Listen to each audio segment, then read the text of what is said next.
Hello friends नमस्कार welcome back to my channel. आज video रे फ्रेंड्स आमे गोटे ब्लाउज कटिंग करवा प्रिंसेस कट रे आउ बॉट नेक रे कटिंग करवा। एटा बहुत ही गोटे स्मॉल साइज रो ब्लाउज। एटा फ्रेंड्स तारो चेस्ट साइज अछि 28 इंच रो। देखंतु एटा तारो हमरो मेन कपड़ा दैछि आउ तारो साड़ी पीस अछि एम्ति पिंक कलर रो। देखंतु एटा मु तार मेन कपड़ा नहीं आछि आउ ता पई एठी अस्त्र कपड़ा। तो फ्रेंड्स एठी देखि पारुथबे पूरा ब्लाउज रो मेजरमेंट एठी अछि स्क्रीन ऊपर आपण देखि नियंतु। एठी चेस्ट अछि तार 28 इंच रो। तो मु चेस्ट जगह रे 2 इंच रो लूजिंग देछि। टोटल 30 इंच रो एठी मु तार मेजरमेंट नेछि। काहे कि ना एटा बैक साइड रे डीप माने 4 इंच रो ही रहिबो बैक साइड रो डीप।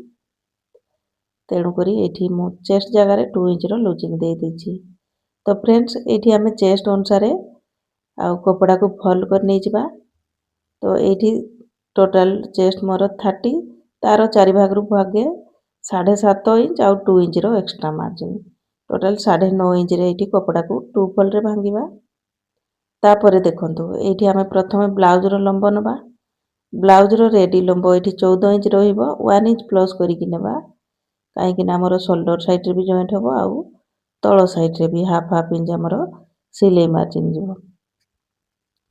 एबे देखंतु फ्रेंड्स एठी कांध तार नै जिबा एटा 7 इंच केटा बोट नेक हिसाब रे एठी ब्लाउज तयारी हबो। 7 इंच रो नै जिबा कांध किछि दूर रे पुणी थरे 7 इंच रे मार्क करिबा आउ काख मध्ये एठी 7 इंच काख आर्म होल नेबा 7 इंच रो। एठी देखंतु फ्रेंड्स लूजिंग देला परे तार मेजरमेंट आछि एठी 7.5 इंच आउ 2 इंच रो एक्स्ट्रा मार्जिन। एबे याकू मध्ये एठी लाइन टाणी की हमें मिसे नै जिबा। देखंतु एम्ति करी की केते माने पाखरे एठी तार आसुची फिटिंग लाइन देखंतु। तो फ्रेंड्स एठी हमकु किछि करिवार नाही तार चेस्ट अनुसार ही एठी तार मार्किंग हबो आउ खाली एठी हमें एम्ति राउंड कर देबा ए जगह रे। देखंतु एमिति ही तार आर्म होल बनिबो। एबे आमे एठी तार नेक लाइन रखुची मु एठी 3.75 4 इंच को 2 सुत कम करी की एठी नउची। आ बैक साइड रो डीप टा एठी 4 इंच रहिबो आउ हाफ इंच प्लस करी की 4.5 इंच रे नबा। तापरे एठी प्रथमे गोटे बॉक्स बनै नबा। देखंतु बॉक्स बनैला परे या भितरे हमें एठी हमें राउंड कर देबा। एटा 2 इंच रे कोणरू नै की ताकू एठी बोट नेक रो शेप दे देबा। देखंतु एम्ति करी की ताकू बनेबा। एबे हमें कांध साइड रे हाफ इंच डाउन कर देबा। देखंतु एठी हमरो बनि गला ऊपर पार्ट रो मार्किंग हमरो हे जाईची। एबे हमें अंटा देखंतु अंटा तार 25 इंच अछि। तो अंटा जगह रे लूजिंग देबा किछि भी दरकार न हो काहे कि तार अंटा सब बळे फिटिंग ही रखिबा। तो तार चारि भाग रु भागे नै जिबा। एटा 6.25 हेबो 2 इंच रो नेबा एक्स्ट्रा मार्जिन आउ 1 इंच रो बैक साइड रे जो टक्स दियंती ता पई नेबा। देखंतु एतिकी हमरो मार्किंग हबो एठी बैक साइड रे। एबे ताकू कटिंग कर नै जिबा। देखंतु ए जो डाउन ହେଇଛି ଆଉ ଗଳାକୁ ମୁଁ ପରେ କଟିଂ କରିବି। आगु आमे फ्रंट पार्ट को ताकू रखिकी बाहर कर नै जिबा। देखंतु आमे बैक पार्ट को नै आसीबा एठी ता ऊपर रखिबा।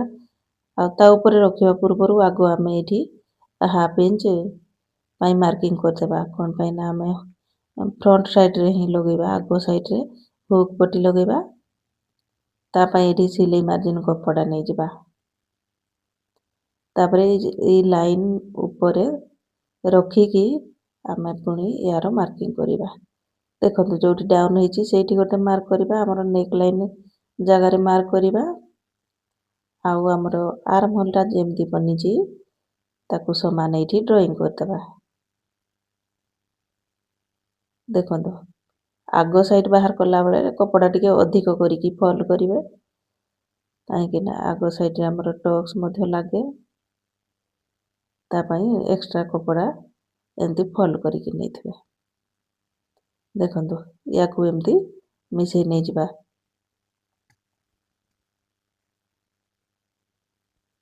ଦେଖନ୍ତୁ ଫ୍ରେଣ୍ଡସ୍, ଏଇଠି ଆମର ବନିଯାଇଛି। ଏବେ ଆମେ ଆଉ ଥରେ ମାର୍କ କରିଦେବା ଆମର ଆର୍ମ ହୋଲ୍କୁ। ଏଇଠି ଫିଟିଂ ଲାଇନ୍ର ଚିହ୍ନ ଦେଇଦେବା। ଏବେ ଦେଖନ୍ତୁ ଏଇଠୁ ଭିତର ସାଇଡ୍କୁ ଆମେ 1 ଇଞ୍ଚରେ ଗୋଟେ ମାର୍କ କରିବା। ଏଇଟା ଆମେ ଫ୍ରଣ୍ଟ ସାଇଡ୍ର ଆର୍ମ ହୋଲ୍ ପାଇଁ ସେପ୍ ଦେବା ପାଇଁ।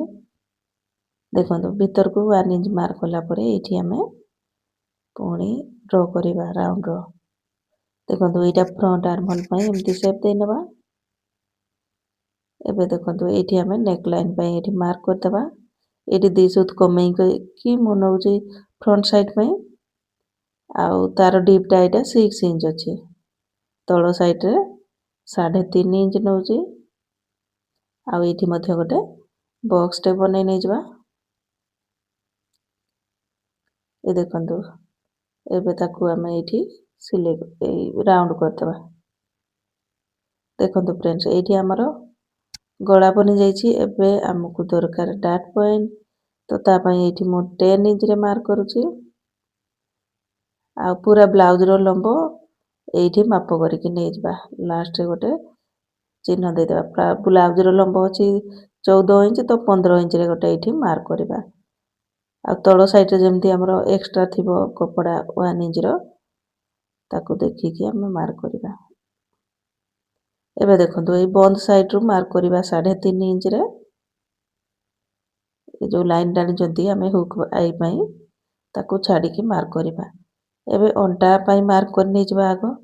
ଅଣ୍ଟା ଆମର 6.25 ହେବ। ତଳ ସାଇଡ୍ରେ ଟକ୍ସ ଲଗେଇବା 1.5 ଇଞ୍ଚର ଆଉ 2 ଇଞ୍ଚର ଏକ୍ସଟ୍ରା ମାର୍ଜିନ୍। ଏତିକି ରଖିକି ଆମେ ଲାଇନ୍ ଟାଣି ନେଇଯିବା ତଳ ସାଇଡ୍ରେ।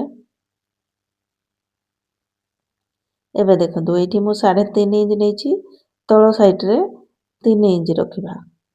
ତାପରେ ୟାକୁ ସିଧା ଲାଇନ୍ ଟାଣିଦେବା ଏଇଠି। ତାପରେ ଏଇ ଜାଗାରେ ଦେଖନ୍ତୁ 1.5 ଇଞ୍ଚର ଏଇଠି ଆମେ ଟକ୍ସ ଲଗେଇବା। ତ 1.5 ଇଞ୍ଚର ମାର୍କ କଲା ପରେ ଉପରକୁ ପୁଣି ସିଧା ଆସିବା 2 ଇଞ୍ଚ ପର୍ଯ୍ୟନ୍ତ।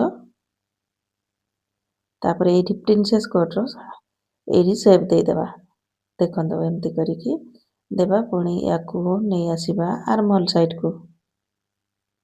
ଏଇଠି ଦେଖନ୍ତୁ ଆମର ବନିଯାଇଛି ପ୍ରିନ୍ସେସ୍ କଟ୍ର ସେପ୍ ବନିଛି। ଆମେ ଯେଉଁ ଟକ୍ସ ଲଗେଇଛନ୍ତି ଏଇଠି ପୁଣି ଆମର ଆଉ 1 ଇଞ୍ଚ ଏକ୍ସଟ୍ରା ନେବା। କ'ଣ ପାଇଁ ନା ଏଇଠି ମଝିରୁ କଟିଂ ହେଇଯିବ। ପ୍ରିନ୍ସେସ୍ କଟ୍ ପାର୍ଟଟା କଟିଂ ହେଲା ପରେ ପୁଣି ଥରେ ଜଏଣ୍ଟ ହେବ। ତା ପାଇଁ ସିଲେଇ ମାର୍ଜିନ୍ ହାଫ୍ ଇଞ୍ଚର ଯିବ, ତ ତାକୁ ନେଇଯିବା। ଏବେ ଆମେ ଏଇ ଯେଉଁ ଟକ୍ସ ଦେଇଛନ୍ତି ତଳ ସାଇଡ୍ରେ, ତାର ମିଡିଲରେ ମାର୍କ କରିକି ତଳ ସାଇଡ୍କୁ 1 ଇଞ୍ଚ ଯିବା, ଆଉ ଏମିତି ତାକୁ ମାର୍କିଂ କରିଦେବା। ଦେଖନ୍ତୁ ଫ୍ରେଣ୍ଡସ୍, ଏଇଠି ପୁରା ମାର୍କିଂ ଆମର ହେଇଯାଇଛି ପ୍ରିନ୍ସେସ୍ କଟ୍ ବୋଟ୍ ନେକ୍ରେ। ଦେଖନ୍ତୁ ଏବେ ଆମେ ଏଇ ପାର୍ଟ ସବୁକୁ କଟିଂ କରିକି ଅଲଗା କରି ନେଇଯିବା। ତ ଫ୍ରେଣ୍ଡସ୍, ଭିଡ଼ିଓ ଭଲ ଲାଗିଲେ ଭିଡ଼ିଓରେ ଗୋଟେ ଲାଇକ୍ କରିବେ, ଆଉ ଚ୍ୟାନେଲରେ ନୂଆ ଥିଲେ ଚ୍ୟାନେଲକୁ ସବସ୍କ୍ରାଇବ୍ କରିବେ। ଦେଖନ୍ତୁ ଫ୍ରେଣ୍ଡସ୍, ୟାକୁ ଆମେ ସବୁ ପାର୍ଟକୁ ଅଲଗା କରି ନେଇଯିବା। ଏଇଟା ଦେଖନ୍ତୁ ଫ୍ରଣ୍ଟ ସାଇଡ୍ରେ ହୁକ୍ ଲାଗିବ, ତାକୁ ମଧ୍ୟ ଏଇଠି ଖୋଲି ନେବା। ଏଇଟା ଆମର ଫ୍ରଣ୍ଟ ପାର୍ଟ କଟିଂ ହେଇଯାଇଛି।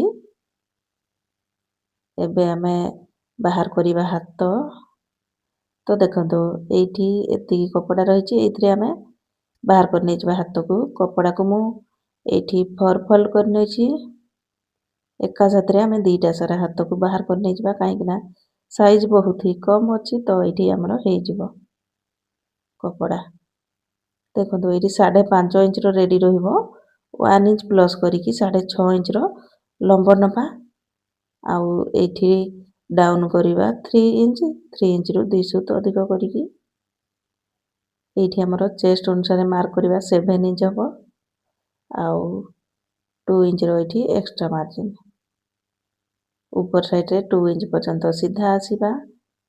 ତାପରେ ହାତର ସେପ୍ ଦେଇଦେବା ଏଇଠି। ଦେଖନ୍ତୁ ଫ୍ରେଣ୍ଡସ୍, ଏମିତି କରିକି ତାକୁ ସେପ୍ ଦେଇଦେବା। ମହୁରୀ ଏଠି ଅଛି, ଦେଖନ୍ତୁ ଏଇଠି ମହୁରୀ ଅଛି, ତାର 5 ଇଞ୍ଚକୁ 2 ସୁତ କମ୍ ଆଉ 2 ଇଞ୍ଚର ଏକ୍ସଟ୍ରା ମାର୍ଜିନ୍। ଦେଖନ୍ତୁ ଏଇଠି 2ଟା ସାରା ହାତ ଆମର ବିନା ଜଏଣ୍ଟରେ ଏଇଠି ବାହାରି ଯାଇଛି। ଦେଖନ୍ତୁ ଅସ୍ତ୍ର କପଡ଼ାରେ ଆମର କଟିଂ କମ୍ପ୍ଲିଟ୍ ହେଇଯାଇଛି। ଏବେ ଆମେ ମେନ୍ କପଡ଼ାକୁ ରଖିକି କଟିଂ କରିବା ସବୁ ପାର୍ଟକୁ। ଦେଖନ୍ତୁ ବ୍ୟାକ୍ ସାଇଡ଼କୁ କଟିଂ କରିନଥିଲେ ଆମେ ତାକୁ କଟିଂ କରି ନେଇଯିବା। ଇଏ ଦେଖନ୍ତୁ ଖୋଲିଲା ପରେ ଏମିତି ହେବ ସେ ପଟ୍, ଆଉ ପୁରା କଭର୍ ରହିବ ବ୍ୟାକ୍ ସାଇଡ଼୍। ଦେଖନ୍ତୁ ଏବେ ଆମେ ମେନ୍ କପଡ଼ା ଉପରେ ରଖିକି ସବୁ ପାର୍ଟକୁ ବାହାର କରି ନେଇଯିବା। ତ ଫ୍ରେଣ୍ଡସ୍, ଏଇଠି ଦେଖନ୍ତୁ ମୁଁ ଏଇଠି ବର୍ଡ଼ରକୁ ଏଇଠି ମୁଁ ବ୍ୟାକ୍ ସାଇଡ଼ରେ ଅଲଗା ପ୍ରକାରର ଡିଜାଇନ୍ ଦେବି। ତ ଏଇଠି ମୁଁ ବର୍ଡ଼ର ସାଇଡ଼ରେ କଟିଂ କରୁନି, ପୁରା ପ୍ଲେନ୍ ସାଇଡ଼ରେ କଟିଂ କରୁଛି। ତ ଫ୍ରେଣ୍ଡସ୍, ଆଜିର ଭିଡ଼ିଓରେ କଟିଂ ଅଛି, ଆଉ ଆପଣମାନେ ଯଦି ଚାହାନ୍ତି ଏହାର ଷ୍ଟିଚିଂ ଭିଡ଼ିଓ ତାହେଲେ କମେଣ୍ଟ କରିବେ। ଦେଖନ୍ତୁ ଏହି ବର୍ଡ଼ରରେ ହିଁ ସୁନ୍ଦର ଡିଜାଇନଟେ ତିଆରି କରିବା ବ୍ୟାକ୍ ସାଇଡ଼ରେ। ଏଇଠି ମୁଁ ବାହାର କରି ନେଇ ଯାଉଛି ଫ୍ରଣ୍ଟ ପାର୍ଟ, ପ୍ରିନ୍ସେସ୍ କଟ୍ ପାର୍ଟକୁ। ଏଇଟା ଦେଖନ୍ତୁ, ଏଇଟା ଗୋଟେ ପାର୍ଟ ଆମର ବାହାରିଗଲା। ଏବେ ଏଇ ଜାଗାରୁ ବାହାର କରି ନେଇଯିବା ଆମେ ଆଉ ଗୋଟେ ଫ୍ରଣ୍ଟ ସାଇଡ଼ର ପାର୍ଟକୁ। ଦେଖନ୍ତୁ ଏମିତି କରିକି କଟିଂ କରି ନେଇଯିବା, ୟାକୁ ମଝିରୁ ଖୋଲି ନେଇଯିବା। ଏବେ ଆମେ ହାତକୁ ପ୍ରଥମେ ବାହାର କରି ନେଇଯିବା ଏଇଠି। ହାତରେ ମଧ୍ୟ ଗୋଟେ ସୁନ୍ଦର ଡିଜାଇନଟେ ଦେବା।